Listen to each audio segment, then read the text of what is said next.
Somos condicionados desde o início de nossas vidas a acreditar que o mundo em que vivemos tem uma realidade material absoluta. Aprendemos a ver o mundo como algo externo, independente e autônomo, onde a realidade é concreta e objetiva, e onde nossos pensamentos e sentimentos não interferem no mundo exterior. Fomos doutrinados desde pequenos a aceitar essa visão de mundo como verdade. Mas e se tudo o que acreditamos sobre a realidade estiver errado? E se aquilo que percebemos não for a verdade absoluta? Platão, em sua famosa Alegoria da Caverna, nos oferece uma metáfora poderosa para refletir sobre essa possibilidade. Assim como os prisioneiros na caverna, que veem apenas sombras na parede e acreditam que essas sombras são a realidade completa, podemos estar vendo apenas uma sombra da verdadeira realidade. Platão sugere que nossas percepções sensoriais são apenas reflexos de uma verdade maior e mais profunda, ocultando a verdadeira natureza do mundo.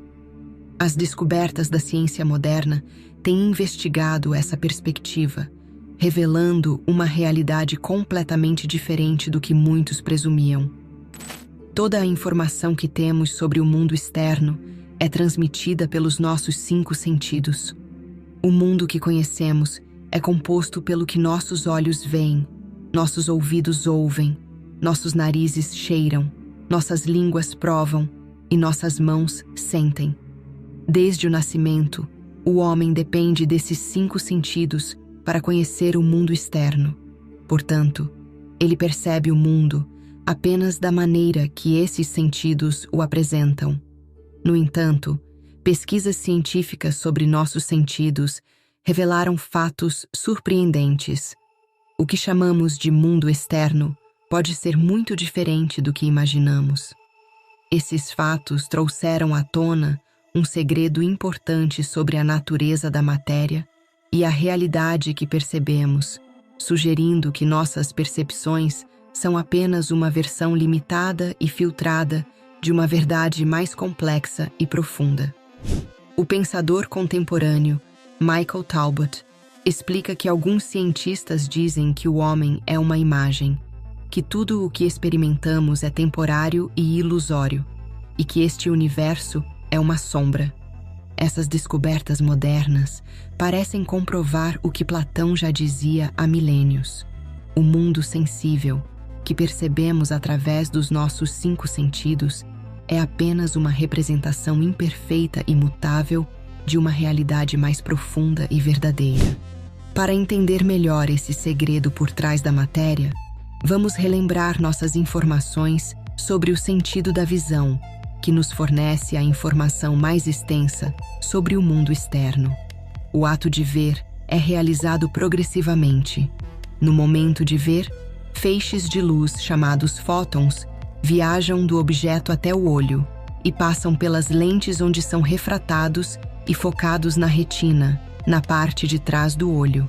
Aqui, os raios são transformados em sinais elétricos e, em seguida, transmitidos pelos neurônios para o centro de visão, na parte de trás do cérebro.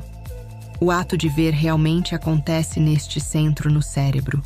Todas as imagens que visualizamos em nossas vidas e todos os eventos que experimentamos são realmente vividos neste pequeno e escuro lugar.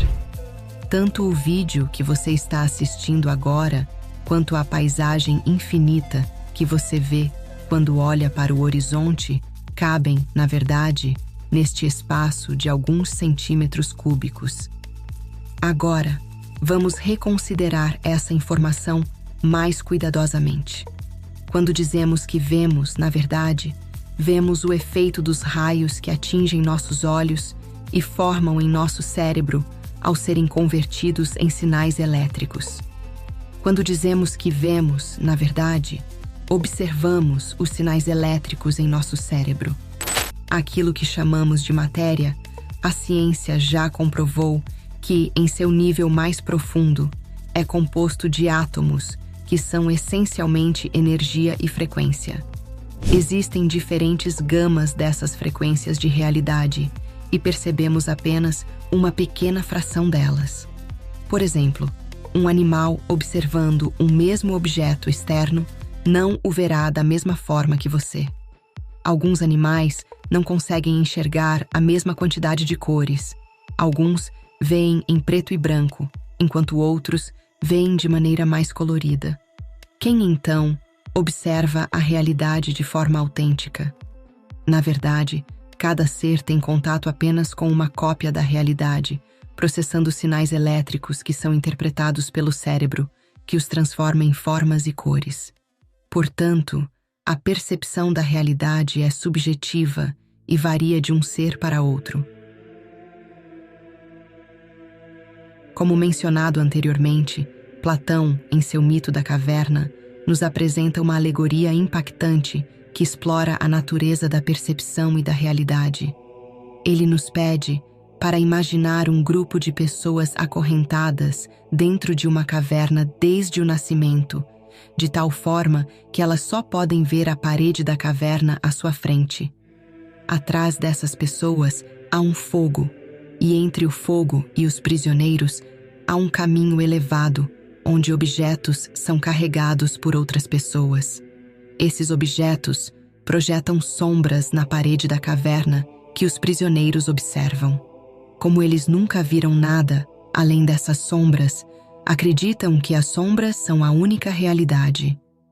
Quando um desses prisioneiros é libertado e sai da caverna, ele inicialmente fica ofuscado pela luz do sol e tem dificuldade em perceber o mundo real. Aos poucos, ele começa a ver as coisas como realmente são: árvores, animais, o céu azul, e percebe que as sombras na caverna eram apenas reflexos pálidos e distorcidos da verdadeira realidade. Assim como os prisioneiros na caverna de Platão, estamos confinados às nossas percepções sensoriais e processamentos cerebrais. Nosso cérebro funciona como uma caverna escura, recebendo sinais elétricos e os interpretando como a realidade externa. Da mesma forma que os prisioneiros viam apenas sombras e as tomavam como a realidade completa, nós vemos apenas cópias filtradas e limitadas da verdadeira natureza das coisas e acreditamos que estas cópias são a realidade. Este entendimento nos leva a questionar a autenticidade do que percebemos.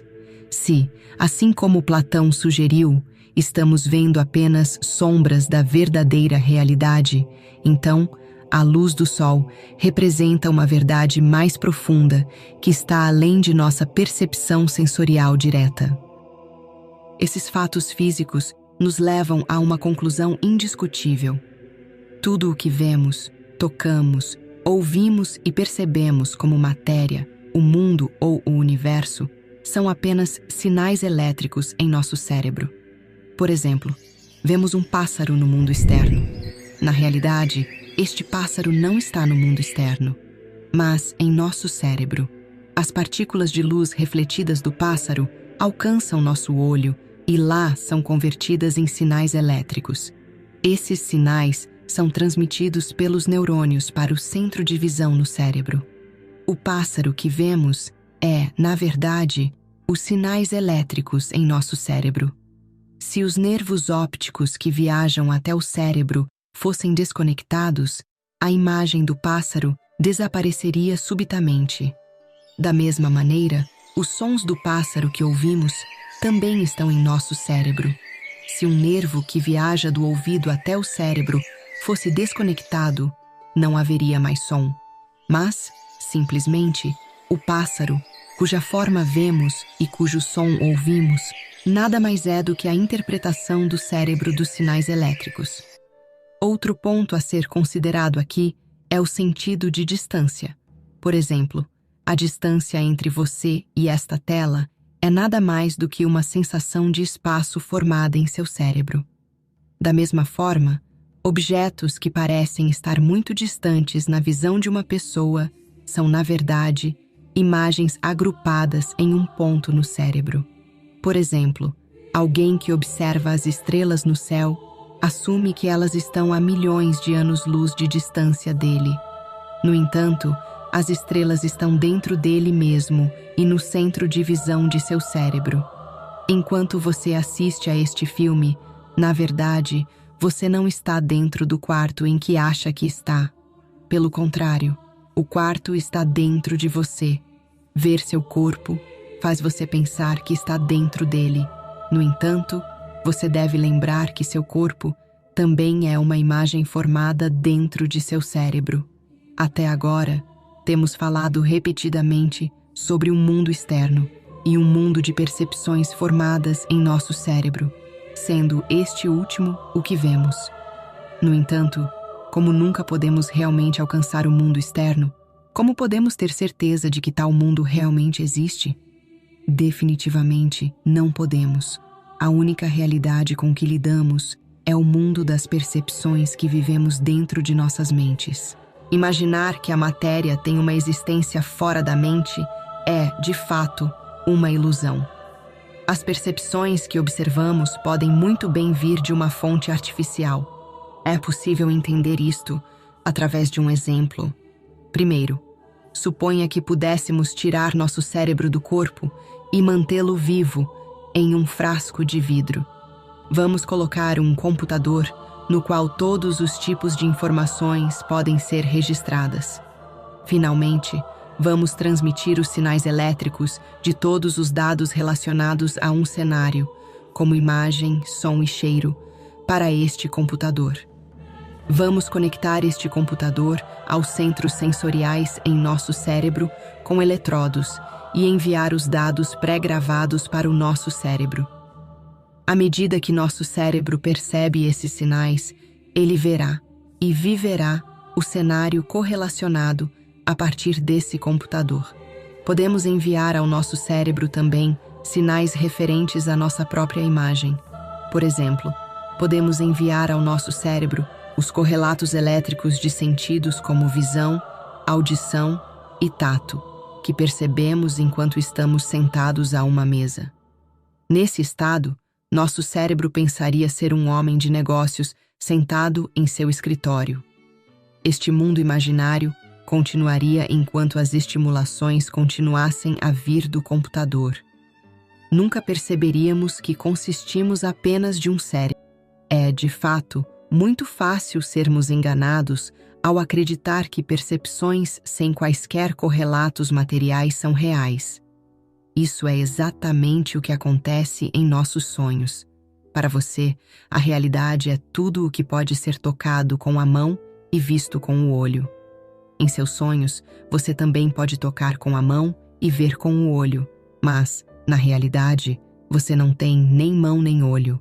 Nem há algo que possa ser tocado ou visto. Ao tomar o que você percebe em seu sonho como realidades materiais, você é simplesmente enganado.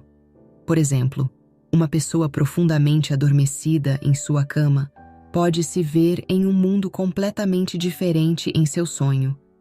Ele pode sonhar que é um piloto e comanda um avião gigante, e até mesmo fazer um grande esforço para comandar o avião.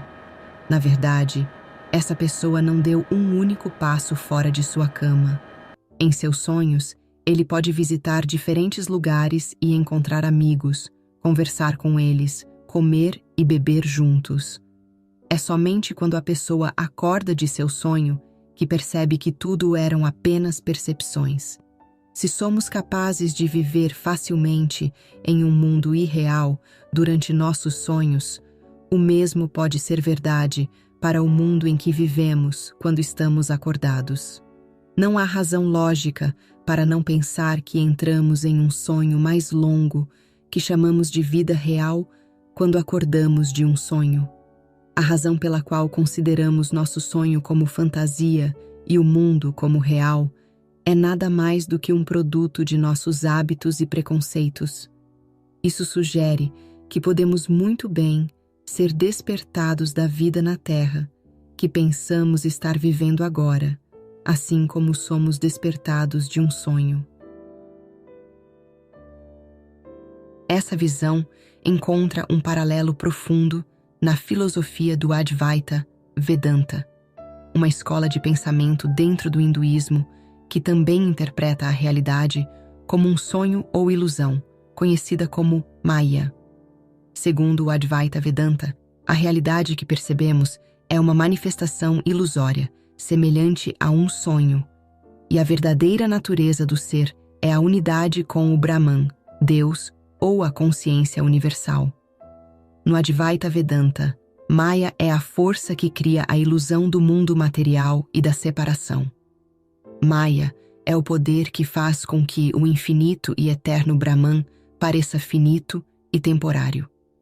Assim como em um sonho, onde uma pessoa pode vivenciar realidades vívidas e experiências intensas que desaparecem ao acordar, a vida terrena é vista como uma experiência temporária que oculta a verdadeira natureza da realidade.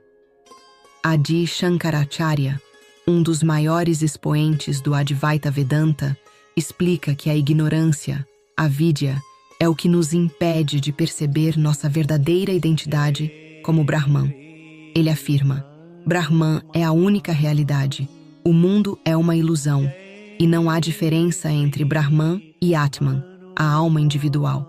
Este ensinamento é encapsulado na famosa declaração Tat Tvam Asi, isso és tu, indicando que o indivíduo é essencialmente não diferente do absoluto. De acordo com essa filosofia, a percepção de dualidade e separação é resultado da ignorância. Quando essa ignorância é dissipada através do conhecimento, meditação e autoinquirição, a pessoa percebe que seu verdadeiro eu não é separado de Brahman. Esse despertar é comparável ao despertar de um sonho, onde se percebe que todas as divisões e experiências foram ilusórias. Neste contexto, Deus está sonhando o universo, e cada ser individual é uma parte desse sonho. Assim, a nossa vida e a realidade percebida são parte do sonho divino. Quando despertamos para a nossa verdadeira natureza, percebemos que somos parte do absoluto, e todas as divisões e dualidades desaparecem. Após compreender esses conceitos filosóficos e espirituais, surge uma questão de primordial importância.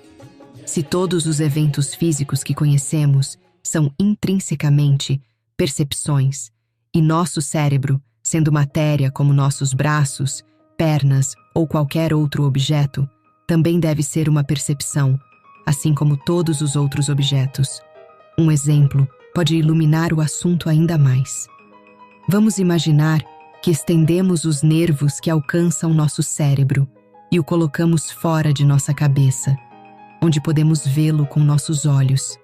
Nesse caso, também poderíamos ver nosso cérebro e tocá-lo com nossos dedos. Dessa forma, podemos entender que nosso cérebro também é apenas uma percepção formada pelos sentidos da visão e do tato. Qual é a vontade que vê, ouve e percebe todos os outros sentidos? Se não é o cérebro, quem é que vê, ouve, toca e percebe o gosto e o cheiro? Quem é esse ser que pensa, raciocina, tem sentimentos e, além disso, diz: eu sou eu? Um dos pensadores importantes de nossa era, Karl Popper, também levanta a mesma questão. Desde os gregos, os filósofos têm pensado sobre o fantasma na máquina, o pequeno homem dentro do pequeno homem, etc. Onde está o eu, a pessoa que usa seu cérebro? Quem é que realiza o ato de saber? Como disse São Francisco de Assis, o que buscamos é aquele que vê. Na verdade, esse ser metafísico que usa o cérebro, que vê e sente, é a alma. O que chamamos de mundo material é o conjunto de percepções vistas e sentidas por essa alma. Assim como os corpos que possuímos e o mundo material que vemos em nossos sonhos não têm realidade física, o universo que ocupamos e os corpos que possuímos agora também não têm realidade física. O verdadeiro ser absoluto é a alma. A matéria consiste meramente de percepções vistas pela alma. Todos esses fatos nos confrontam com uma questão muito significativa. Se aquilo que reconhecemos como o mundo material é meramente composto de percepções dadas à nossa alma, então, qual é a fonte dessas percepções? Ao responder a essa pergunta, devemos considerar o fato de que a matéria não tem uma existência autônoma por si mesma, mas é uma percepção. Portanto, essa percepção deve ter sido causada por outro poder, o que significa que ela deve ter sido criada.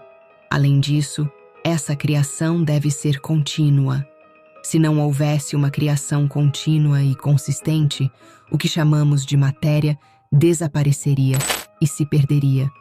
Isso pode ser comparado a uma televisão em que uma imagem é exibida enquanto o sinal continua a ser transmitido. Se a transmissão parar, a imagem na tela também desaparecerá. Então, quem faz nossa alma ver a terra, as pessoas, as plantas, nossos corpos e tudo mais que vemos? É muito evidente que há um Criador superior que criou todo o universo material, que é a soma de todas as percepções e continua sua criação incessantemente. Este entendimento é bem parecido com a ideia da Cabala, o misticismo judaico, que divide a realidade entre o Criador e a criatura. Na Cabala, o Criador é a fonte de todas as experiências e a criatura é o ser que percebe o mundo através dos 5 sentidos. O Criador proporciona as experiências necessárias para que, de forma gradual, a criatura possa modificar seu entendimento interno e mudar sua natureza de egoísmo para altruísmo, alcançando assim a equivalência de forma com o Criador e tornando-se um com ele. Na Cabala, esses conceitos são conhecidos como Ein Sof, o infinito, e Malchut, o reino, representando a criatura. Ein Sof é a fonte infinita de luz e energia, enquanto Malchut é o recipiente que recebe essa luz. O objetivo da criatura é ascender espiritualmente através da Sefiró, que são 10 emanações ou atributos divinos que representam diferentes aspectos de Deus e da realidade. Através de práticas espirituais e a transformação interna, a criatura trabalha para refinar sua percepção e consciência, movendo-se do egoísmo, a natureza inicial, para o altruísmo, a natureza divina. Esse processo é conhecido como Tikkun Olam, ou a reparação do mundo, onde a criatura corrige e eleva sua própria alma, e, por extensão, contribui para a elevação e a correção do mundo inteiro. Ao alcançar a equivalência de forma com o Criador, a criatura se torna um com ele, vivendo em harmonia com a luz divina. Assim, nossa jornada espiritual é uma busca contínua para entender e experimentar a verdadeira natureza da realidade. À medida que aprofundamos nosso conhecimento e práticas espirituais, começamos a perceber que o mundo material é uma ilusão, uma projeção que esconde a verdade absoluta. Tradicionalmente, filosofias como o Advaita Vedanta e a Cabala, assim como muitas outras tradições espirituais, nos mostram que somos uma consciência suprema, temporariamente limitada pelos sentidos físicos, mas capaz de alcançar a unidade com o Criador. Platão, com sua teoria sobre o mundo sensível e o mundo das ideias, também nos oferece uma visão semelhante. Ele sugere que o mundo sensível, que percebemos com nossos sentidos, é apenas uma sombra imperfeita do mundo das ideias, onde reside a verdadeira essência das coisas. Ao transformar nossa natureza interna de egoísmo para altruísmo, nos aproximamos dessa verdade suprema e nos alinhamos com a luz divina. Essa transformação nos permite viver de maneira mais plena e harmônica, reconhecendo nossa verdadeira essência e contribuindo para a elevação do mundo. Agradeço a todos por assistirem até o final. Que essa jornada de autodescoberta e despertar espiritual nos guie sempre em direção à verdade, ajudando-nos a transcender as ilusões do mundo material e a viver em harmonia com o absoluto. Até a próxima!